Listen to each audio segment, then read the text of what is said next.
Margaret, welcome to our witnesses. I welcome the opportunity as well to have, I suppose, a discussion on this issue, Caherlick, and thank yourself for facilitating it, and welcome to our guests. Can I start with the ESRI, because you've done some analysis on carbon tax increases. Deputy Connolly spoke earlier about the fact that carbon taxes are regressive. So if the carbon taxes are regressive as a starting point, then I think what you argue is either through welfare transfers or through a tax and dividend model that might mitigate, I suppose, the regressive nature of the carbon tax. Is that correct? Okay. But would it not be better? So, for example, before I get into the figures, and I just want to go through the figures you've done in your own research and they're in your opening statement, would it not be better if we provided people with alternatives? So, for example, if we were making grants available for people to transition from heating their homes from oil or gas, for example, would that not be a better way of using money rather than increasing the carbon tax? With providing alternatives, whether it's public transport, whether it's ensuring that people can transition from using carbon fuels to heat their homes, or making electric cars cheaper and making them more accessible or more favourable to people to use them, would they not be better options than increasing the carbon tax? And have you done analysis on those alternatives and what could be done what the outcome would be in terms of reduced emissions if we, rather than focus on carbon tax increases, actually focused on enabling people to change their behaviour? So what analysis have you done on the enabling part rather than on the tax part? Well, our research do not include those kinds of details. Why not?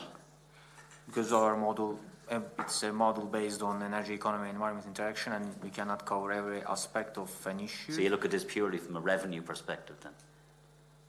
Also on climate change polls. Yeah, but climate change, if it's climate change is about reducing carbon emissions. So there's a number of ways in which we can reduce carbon emissions. One is through, possibly, and we'll argue that in a few minutes with the figures, through carbon taxes and carbon tax increases. But if people don't have the alternatives, then people just pay whatever the carbon tax increase is, and if they don't change their behaviour, we don't reduce emissions. Would it not be better and to do an analysis on what alternatives are necessary to enable people to make a transition? Because a carbon tax is designed to change people's behaviour, isn't that correct? Yes. That's the logic of it. In recent times, it could be argued so far it hasn't really changed people's behaviour. It's been a form of raising revenue, and even the whole discussion around it has been ring fencing the money then for investment in climate mitigation measures.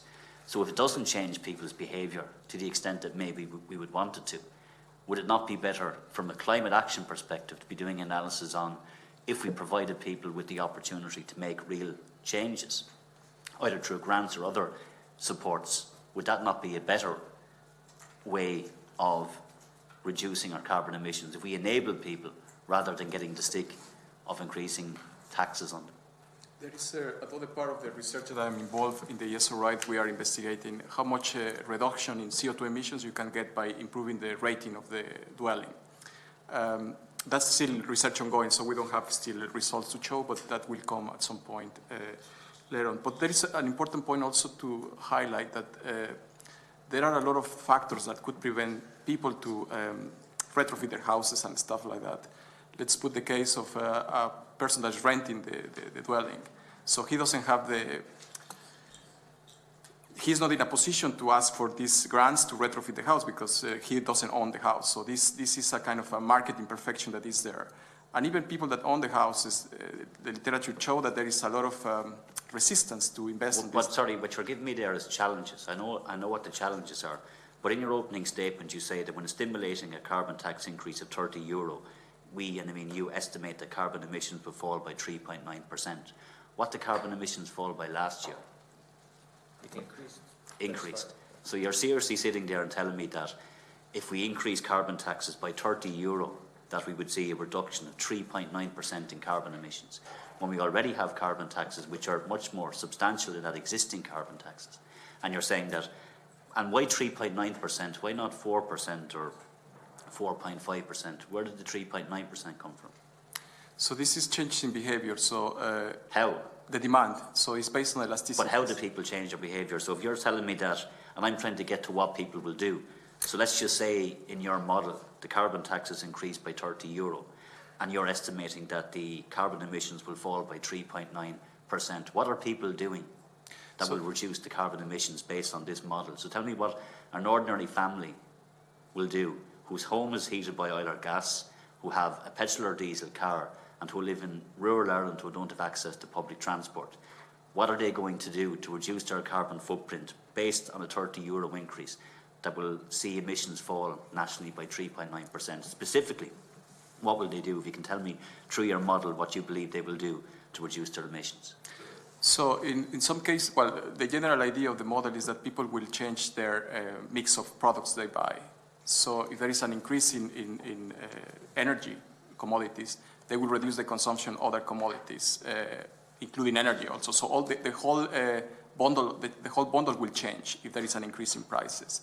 Now we calculate also that some people will suffer. But sorry, how will their bundle increase? If you're a customer with the ESB or electricity, what bundle will they choose that will reduce their emissions? I mean, we don't have smart metering at the moment. Smart metering has been rolled out, so I can imagine if that was rolled out, that will provide people with data where they will see when they use, how they can make changes. But I don't buy your logic, I have to say, that there'll be bundles out there that people can change their behaviour through electricity and heating their homes simply by increasing a €30 carbon tax. I don't see it. So explain to me specifically, for a family who has their home heated through oil and gas, what will they be doing differently? If a carbon tax is increased by €30, what will they do differently? Well, the model follows the logic of the demand of a product. So if there is an increase in the product, they will reduce the demand of this product. So they will reduce the So they'll stop heating their homes? Well, the thing is, the model calculates also that these people have a price for this suffering. So we calculate that that's a loss of income. So they put a price on this loss of comfort or loss of heating or whatever it is. And that's why we say that the carbon is regressive. And we estimate that you need to... But you can't seriously tell us that it will decrease by 3.9%.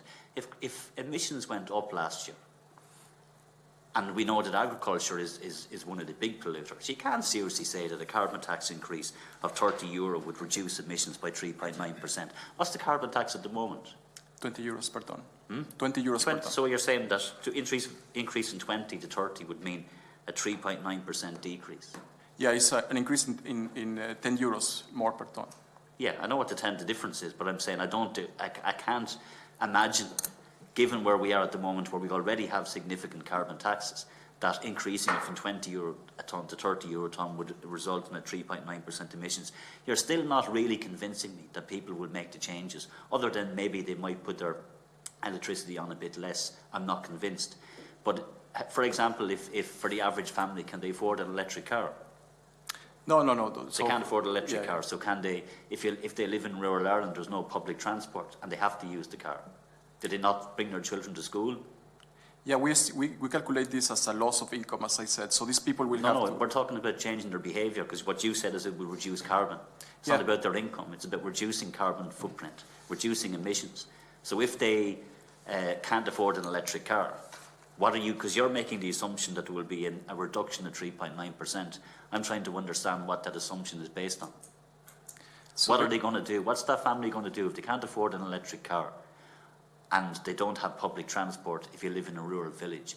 What are they going to do that will reduce their carbon footprint? What's their option? As I said, the model is showing us that people will reduce the demand of certain commodities. We identify who is suffering more for these things, and as a loss in comfort or whatever it is. And we put a price on that as the normal methodologies are in economics. So you put a price for people saying, I'm going to have to reduce my demand in certain level, but it's going to cost me certain amount of money for losing this comfort. But what are they going to do? You're not telling me what an individual is going to do.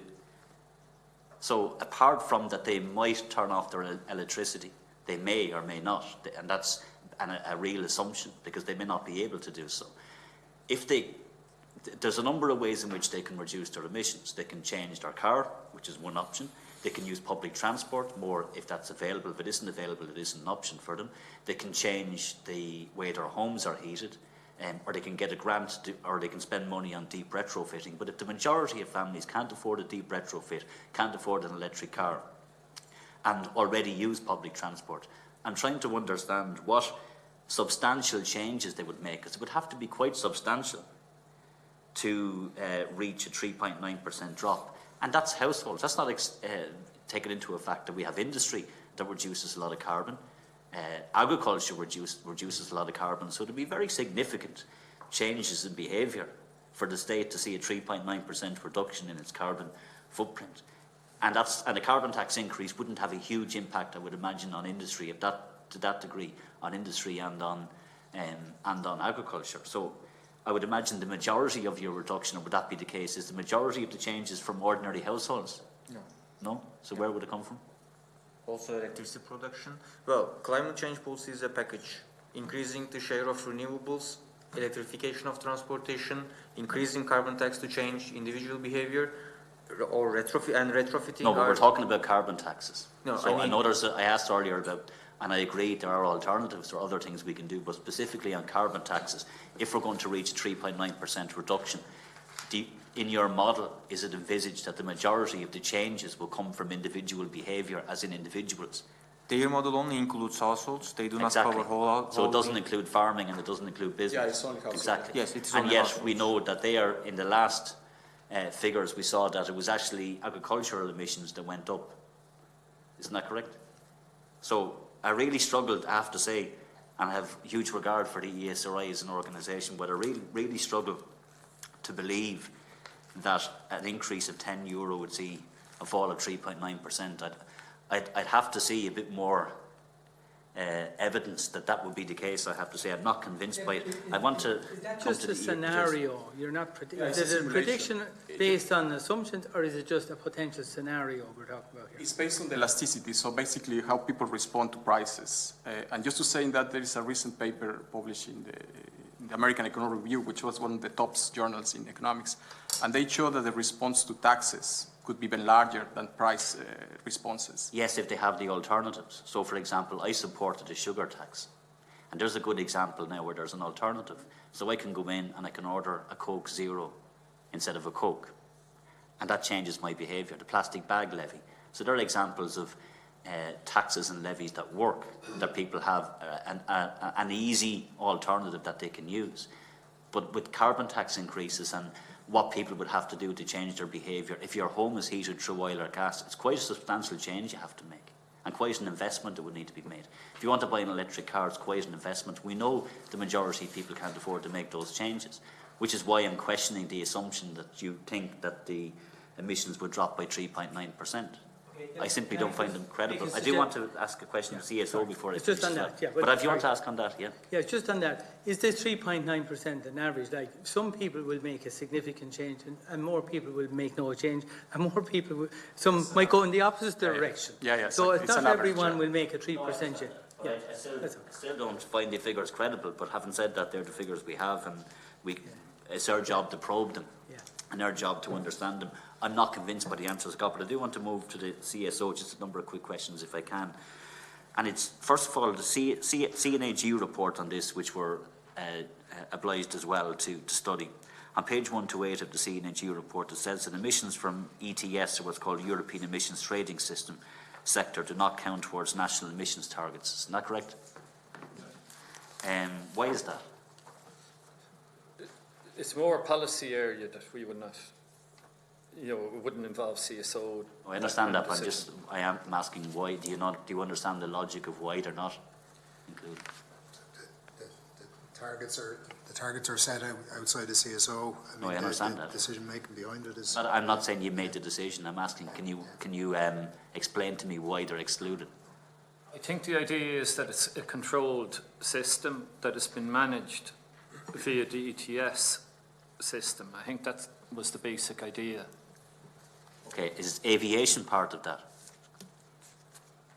Yes, aviation is included in the ETS. Aviation is included. Yes. Now, there's a big polluter, and we're excluding aviation from the national emissions targets. That, to me, is extraordinary. Private jets, for example, do you do any analysis on the use of private jets? But those firms pay the price of ETS, which is recently higher than carbon tax in Ireland. It's €25. No, but is there research done on their carbon We don't have footprint? any You research. don't? But The CSO? We have some air emissions data, and private jets relatively would be a very small proportion.